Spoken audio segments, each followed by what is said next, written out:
Hello. Happy St. Patrick's Day. My friends, to the deep shock of very few of you, I'm a fraud. This is not beer.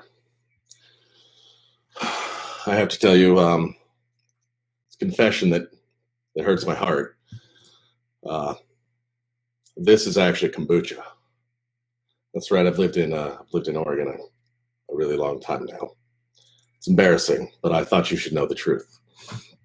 All right. Well, as I sip this food-colored kombucha, I'm going to take this hat off eventually, which I did get at the St. James Great Brewery, and I wear it less than once a year. Again, fraud, just fraud all around. Let's see. Oh, lovely. I'm getting messages. People aren't seeing this pop up on their Facebook. Well, here I am. We're going to go pace regardless. And I'm going to take this ridiculous stuff off momentarily. Wow, kombucha. It's really something. Yeah, so stuff's going on right now. And my job today, as I see it, isn't to give you the same lectures that you've probably already heard a dozen times. Instead, I want to try to give you more a sense of normalcy. So I'm going to do my usual thing, answering questions as if this were a normal time, after one brief exhortation. I want to encourage, oh, wow, yeah, see, that hat's too tight for me, for one thing. This enormous melon. Oh Lord, such a large head. It has its own gravity. All right. I want to encourage all of you to practice generosity in this time. Introverts, you might be finding social isolation to be a lot easier than your extrovert friends, but you do have extrovert friends, and they are finding this really, really hard. So I want to encourage you to FaceTime your friends. If you have larger groups, apparently Zoom works really well.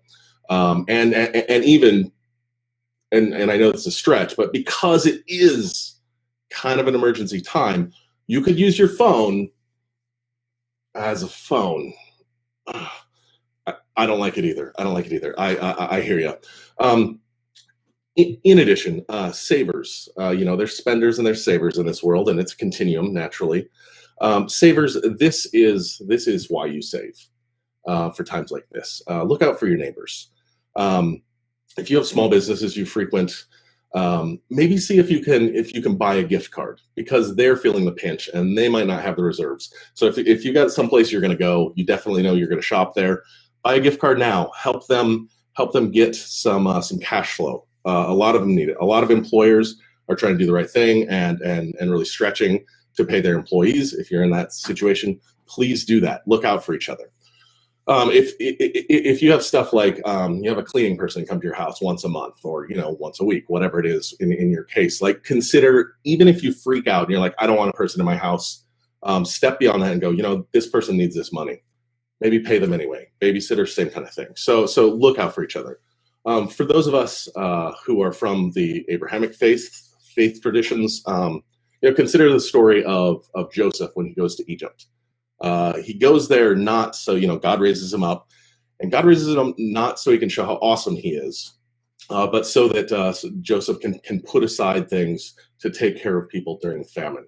And so if you are a person who has resources right now, consider cracking those open just a bit. This is a time when people are scared, and that's a time when they tend to tense up. And I want you to think about moving opposite that emotion. You'll feel better about yourselves, and you'll come out stronger after this. If you don't have any money but you do have time, consider picking up the phone, especially looking out for older people, especially those of you in the UK. I know the UK is taking a different tack to this pandemic and is just having older people isolate. Those people are going to feel intensely lonely. So please do take your time to reach out to them. Okay, thanks. That was actually longer than I should have gone. And now I'm going to dive into the questions, which, as usual, I feel unprepared or underprepared to do. So Be gentle with me. First, we'll go with some of the ones that you guys have sent in previously, and I'm just gonna read those. Okay, Peter Panav. Do you have a favorite moment from your book that you really wanted depicted in an illustration of some form or in some other form? Man, I would love that. You know what I would like better? If you guys who are in the live stream could put your favorite moments, and then maybe people could upvote the ones that they think are, oh, actually, that's probably my favorite. Then one, I would love to see what you guys really connected with. So this is totally selfish. That would help me know, oh, that moment really connected with people, or I did that moment really visually well in a way that stuck with people. That worked. Do more of that, Brent. So that's my selfishness. Plus, Peter, I'd love to see if you come up with awesome things. Justin Thompson, also from Facebook, asks, have you read Pierce Brown's Red Rising? His book led me to yours via recommendations. I feel like you'd appreciate them. I have read Red Rising. I haven't read the other two books yet. I really enjoyed it. I thought it was great. Pierce and I have actually run into each other at a con or two, and I like Pierce. Pierce is he's got a similar fascination with the classics as I do. So I'd love to spend time with him. He's a nice guy, but we do kind of move in separate circles. He's a little more in that Hollywood and YA and oh my God, I'm so famous. I'm not that he has that attitude, but he runs in different circles than a poor working writer in Oregon. But Pierce is a great guy. He doesn't have any attitude, I promise. That came out wrong. Like Pierce. Skipping a couple things. Hema Wright, do you have a favorite character from over the years? A special place in your heart for anyone in particular? I love your books. I guess you this says something about me, I suppose. Mama Kay had for a long time been really one of my favorites. Since then she's been a little bit deposed by Andros Geil, who I think represents some of my greatest work. Not all of which I actually was able to include on the page. I have this little idea. I shouldn't. This is not a tease because I don't think I'm going to get around to it. But I had this idea of writing this Andros Geil novella or novelette because I had to cut about 10,000 words of his story from this book, and to get you to know Andros a little better as I know him. I don't know if I'm ever going to actually get around to publishing that. It's like, okay, well, that's a lot of great backstory, but it's not enough story to justify, charging you guys. And I don't want to just like put my notes out there and expect people to pay to read them. And at the same time, I don't want to put my notes out there for free. That's a terrible thing. I'm a terrible person, but there it is. So anyways, I maybe someday if I can, I'm already deep in my next project, but I hope to revisit that. Maybe I'll get stuck. Maybe I'll be like, I need to write that other thing because I'm so stuck right now. Let's see. I'm going to skip a couple of those. Justin Minehair, again, sorry for butchering names. About how many edits or drafts do you typically go through before you give it to an editor? I mean, this assumes it's more than one, but I'd be interested to know. When you're writing the kind of fantasy I do, you definitely have to do more than one. When you're writing multiple points of view, when you have complicated timelines, you have to make sure stuff matches up. And that gets progressively more difficult as you continue. I say there's sort of an exponential curve after about 1 million words, trying to make plot lines line up, or after 7 point of view characters, you are just doing intellectual heavy lifting just to make things make sense. And there's no way you can get it right on the first draft. Other people writing first person point of view fantasy or other works are able to do it in one draft, or they sort of do one draft and then they kind of clean up the grammar and stuff. And that's amazing. I'd love it if I could do that, but I don't. As to how many drafts I do, it's really hard to count. I spend probably almost as much time redoing my books as I do with the first draft. So what do you kind of draft? Like sometimes I'll sit there and I'll do a unediting pass of being like, okay, this character sounds too much like this other character, and I established him as having a particular way of speaking. So then I will go through and I'll look at every single one of his lines of dialogue and I'll say, does he sound like himself from the beginning of the book to the end? Well, that's kind of an editing pass, but maybe that's not what you mean. I will do complete rereads where I go all the way through and I just meticulously work on things and I flag things that, this is wrong. This doesn't feel correct, right? The pace is lagging here. I'll make notes and then I'll come back and then I'll sort of fix little sections. I tend to do these lists. I'll write lists of all the things I need to fix in a novel, and I'll group them. Like, this is a big thing. This is a big thing. This is a medium thing. This is a small thing. Like, I'll have forgotten the name of some, secondary character, and like, okay, I when I'm writing the first draft, I'll just put, that one guy who did the thing, and then I'll keep going so that I stay in a creative frame of mind as I write, and then I'll come back and those will be the small things. So when I'm editing, which I actually really like the editing part of writing, because editing is just hard work. Anybody can do it. The creation part is where, like, if you're stuck, you're stuck. You have zero. You have the blank page. So I will. I'll come back and I'll try to work on the big things. They usually stick on my list for a long time because they're difficult questions. They're difficult problems. And then if I'm stuck on the big things, I'll work on the medium things. And if I'm stuck on those, I'll work on the easy things. So I'll just I just make my way through. It's many passes, and again, it's like it's just work. So it's just hard work.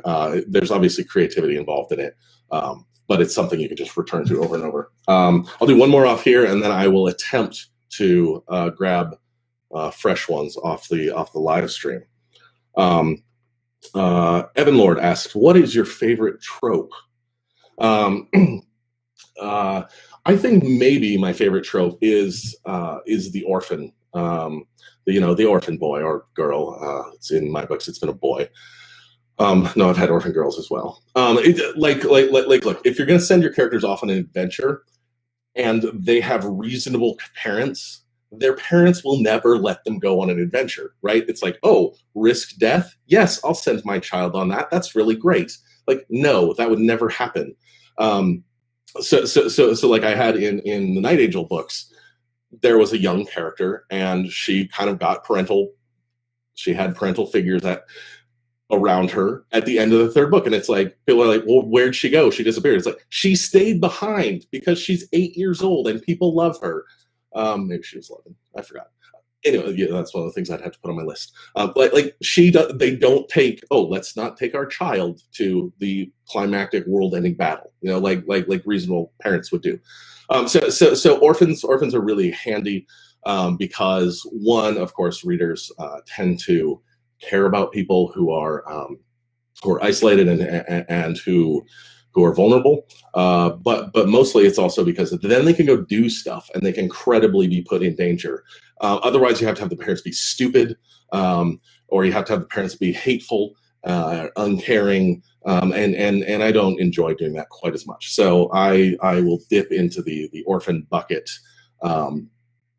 fairly often, over the course of many novels, I suppose. Okay, I'm going to try to jump into these live questions. Okay, Kelsey Store asks a good question that I'm not going to answer. I love to leave a lot of the meta questions to you guys. I know that other authors do that differently. When it comes to interpretation of my worlds, I want you to do that work. That's your part. I leave breadcrumbs. I have things that are there. There are better and worse readings. I don't think every reading is equally good. But I don't want to hop in and put on the critic's hat. That's your hat. So I'm going to keep making my things and hope that eventually you see the brilliance of my work. Sorry.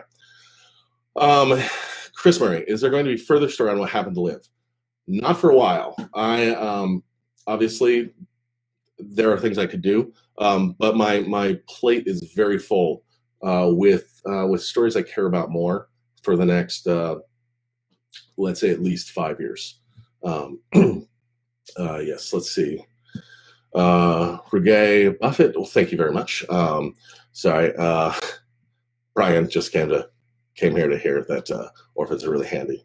Joshua Wiley, oh my gosh, went to college with this man. He's brilliant. He's wonderful. Nice to see you, sir. Okay.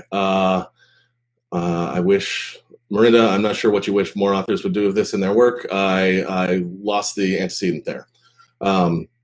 Okay, we would pay for hand rest. Thank you. Yeah, your concepts of magic are so brilliant. Oh well, I'm going to read that one out loud because it's close to my heart. Thanks. Let's see. Oh man, of course the stream jumps around when you're trying to scroll through it. Any idea that starts with the words "one last time" is a bad idea. Yeah, always. Okay. We would pay Von Andros. Okay, I want some short stories. Okay, Michael, short stories. Man, I wish I wish I could do a lot of short stories. I sometimes get invited to anthologies. I've said no. The problem for me is it's just what's the guy's name? Lost the guy's name. A writer smarter than I am. He talked about knowing your instrument, and it's like if you're a bassoon, don't try to play the violin part.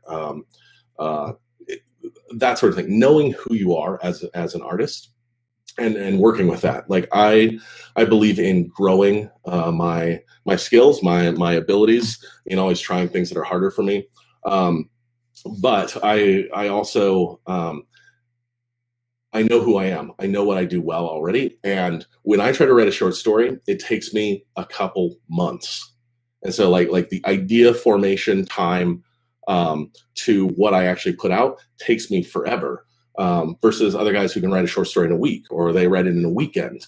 And then there's other people who write a short story, and like I've read some other short stories to just be like, hey, can I learn how to do this? Like I should add this to my arsenal. And like a lot of short stories I read are like, well, that just looked like somebody's notes. Like that was okay. I mean, like when I look at short stories, and maybe you guys can give me some recommendations, because I don't read as much as many of you actually, and I obviously miss things. I looked for people who write short stories that are connected to an established series that they have.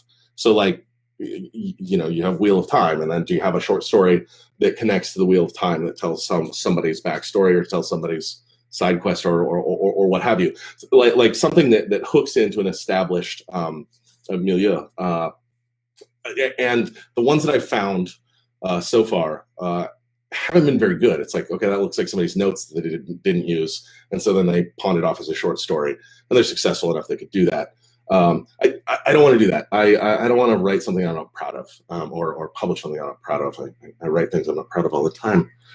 So that's why no short stories. Are you guys want me to keep going here? Okay. Gonna make the phrase I like to dip into the orphan bucket. There's that vernacular. That sounds horrible, Amelia. You're a terrible person, and you have a place here. Okay. Okay, gotcha. Miranda Davis meant allowing readers to decipher and make up their own conclusions about the worlds that they're reading for themselves. Yes, agreed. Okay. Oh, right. Robert Hatch trolling me a little bit. He says Disney released Frozen 2 early on Disney Plus. What are you going to release early for us to tide us over for now? Nothing. And actually, I'm delaying the next book by another year just because you bothered me. I have some chapters that I'm really proud of, and I thought of like maybe I should read the first chapter to people, but now I'm not going to do that. So there you have it. All right. Alrighty. Oh yeah. Oh. You know what? Joshua Palucha. Sorry, man. Again the names. Fred Saberhagen's. Wait. Stop. Sorry, the stream keeps on jumping the comments board. Farford and the Gray Mouser. I actually just picked up one of those, and I need to continue that. I got distracted with something. So, good idea. Thank you.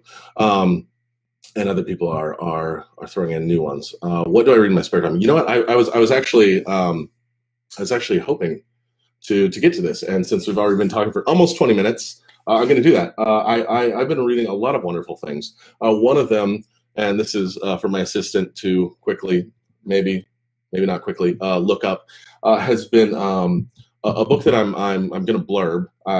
So it's not coming out for, I don't know, 6 months, a year. And I forgot the name of the person who wrote it, called the Black Tongue Thief. So that one's it's really fun. And yeah, I'll be saying nice things about it soon. I have, this is a little odd for me, but I have found a favorite living poet. She is marvelous, and I looked up briefly, and I meant to look up the title of this one poem that she wrote. Her name is A.E. Stallings.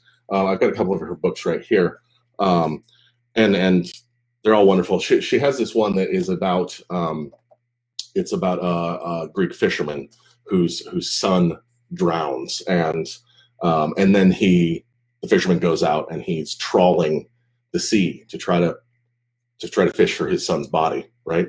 And it's just like, oh my gosh, it's so moving. And her poems tend to also be they're short, so it's not like they're on one page, a lot of them, or 2 pages. They're like really quick. So she's brilliant. She's wonderful. A.E. Stallings. And if you like classics, she definitely has a classical background. She is an American, I believe, who has lived in Greece for the last 10 or 15 years. She's my favorite living poet.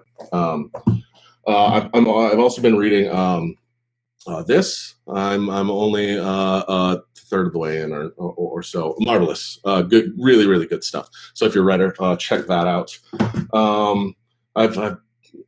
That's enough. I'll talk about other things. Okay. And let's see, Stephen. No, you can't have that. I'm not at that level of celebrity. I'm not sending people my toilet paper. My God. Oh, you meant new toilet paper. Oh God, I'm so embarrassed. Yeah, thanks. Okay. Do I have any plans to go to any cons this year? Ricky Bouvier says, I don't know. I'm trying to figure that out. I was like, in terms of my career, it makes sense for me to go to cons this year. I'm not deep in the middle of something with the deadline killing me. I've kind of gotten out of practice with the whole con circuit and figuring out, why am I here? What am I trying to accomplish? And then, this coronavirus thing hit. So that's obviously lovely. Okay. Heaven Lord, have you ever cried while reading? Look at me. Look how heartless I am. I mean, come on, me cry all the time. So yes, Robert Frost, I think, said, no tears in the writer, no tears in the reader. So yes, if you're not crying at some point when you write your own novel, there's lots of reasons to cry, being stuck for one. But then I think you're not digging deep enough. So somebody asked a good question, and I'll make this be the last question. Andy McAllister from the Facebook fan page said, I just finished chapter 40 in Burning White. It's my favorite chapter you've written in any of your books, and I've read them all. Samite story about Karris. He says lots of nice compliments. I guess I'd like to know your inspiration for that story. It's powerful and resonates with me. How did that come to be?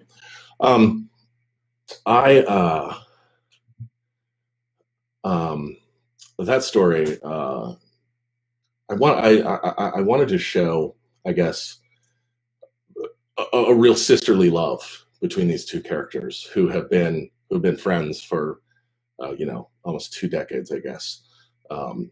Less than that, but doesn't matter. Now I'm trying to edit continuity editing into my mind at the same time. So trying to answer a question. I wanted to show that love. I wanted to show their connection. And I wanted to show one of the big themes in Lightbringer is perception. And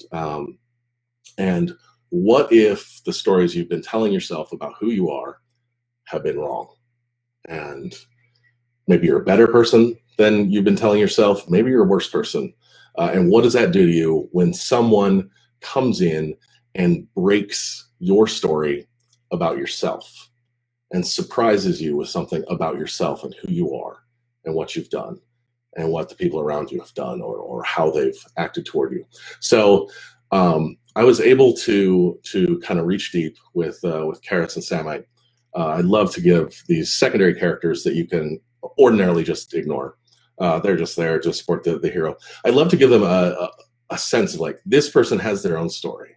This person has their own thing. So here's the best friend, and she confesses, this isn't really a spoiler, she confesses that at first she hated Karris, right? And where did she go from there? Well, that's surprising, and let's dig a little deeper. So within one chapter out of it must have been 550 chapters in that series, I was able to upend things about this character and about Karris, who's one of our main characters, and give you new light on who she is. It also solved some it wasn't exactly retconning, but it was like, okay, well, this is a little hard to believe that this person got into this position, right? Like, so it answered some of those questions, and it deepened the characters. So it did a lot of things at once, which I really enjoy when I can do that, and especially when I can do it in an emotionally moving way. So that's certainly one where I teared up myself, even hard-hearted as I am. So, all right, Marie Moret. Oh, hi, nice to see you. Sorry. I am going to cut it off there. They tell me 20 minutes is kind of a good place. So 26 minutes seems like a good time to end. Hey everyone, we'll try to do this again in not too long. I might do the next one earlier in next month, just depending on how things are going in the outside world. We might all need a little break. Thanks so much for tuning in, and I will talk to you later. Thanks.